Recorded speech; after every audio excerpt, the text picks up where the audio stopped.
દર્શકો, ઇન્ડિયા 7 ન્યૂઝમાં આપનું સ્વાગત છે। જોઈએ આજના તાજા સમાચાર।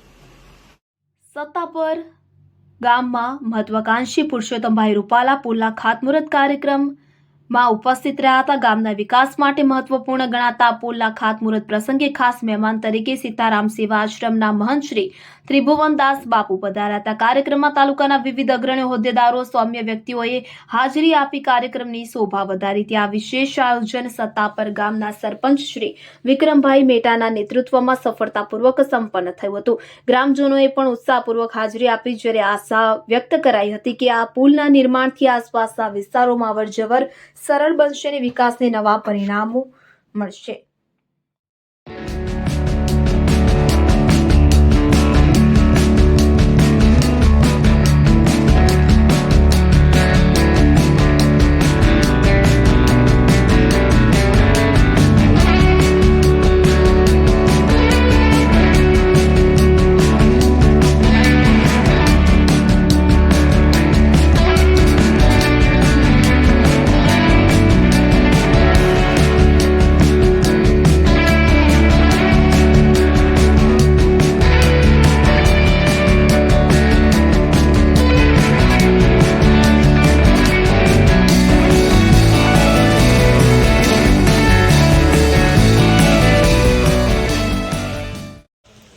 અને સાહેબના સંસદીય વિસ્તારનું છેવાડાનું કામ સત્તાપર, અહીંથી ગોંડલ તાલુકો લાગુ પડશે નજીકથી, અને સંસદીય વિસ્તારે ગોંડલ લાગુ પડી જશે અલગ।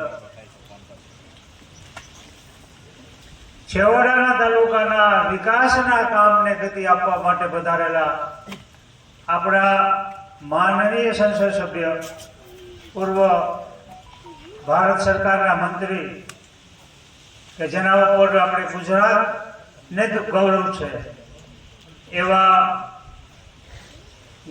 ખૂબ સારી રીતે પ્રધાન તરીકે રહીને કામ કરી ચૂક્યા છે અને ભૂતકાળમાં પણ ખૂબ જવાબદારીઓ લઈ અને ગુજરાતના વિકાસમાં ખૂબ મોટો સિંહ ફાળો આપ્યો છે। અને એમાંય ખાસ કરીને નર્મદા યોજનામાં એ ભૂતકાળ આપણે કદાચ ભૂલાઈ ગયો હશે, પણ સાહેબ જ્યારે અહીંયા પ્રધાન હતા ત્યારે આ આપણે જેના મીઠા ફળ ચાખીએ છીએ ને એમાં બહુ મોટું યોગદાન સાહેબનું રહેલું છે। અને આજે આપણે ભાગ્યશાળી છીએ કે આપણી વચ્ચે અહીંયા છે, કારણ કે સાહેબે જેવી તેવી નાની હસ્તી નથી, ખૂબ મોટી હસ્તી છે। એ સીએમ પણ હોઈ શકે અને કેન્દ્રના બાકીની કીટોને વગેરે ટૂંકમાં હું કહેતો હતો કે લઈને ગામની અંદર વિકાસની કેળીને લઈ આવે છે। એ મૂળ આપણી કથામાં આ વાર્તા આપણે પહેલાં સાંભળેલી હતી, પણ આપણે અનુભવતા નહોતા। ગંગા અવતરણની જે કથા આપણે કેટલી વખત સાંભળી હોય, ભજને બહુ સાંભળ્યા હોય, અંગે બદને આ બધી વિતર્યા પડતા ધોધમાર પાણી જટામાં ગંગાજી અટવાણી, ખૂબ સાંભળતા આપણે। ભાઈ એમાં આપણે સાંભળવામાં મજા આવતી, પણ એને કોઈ દિવસ આપણે સમજ્યા નહીં।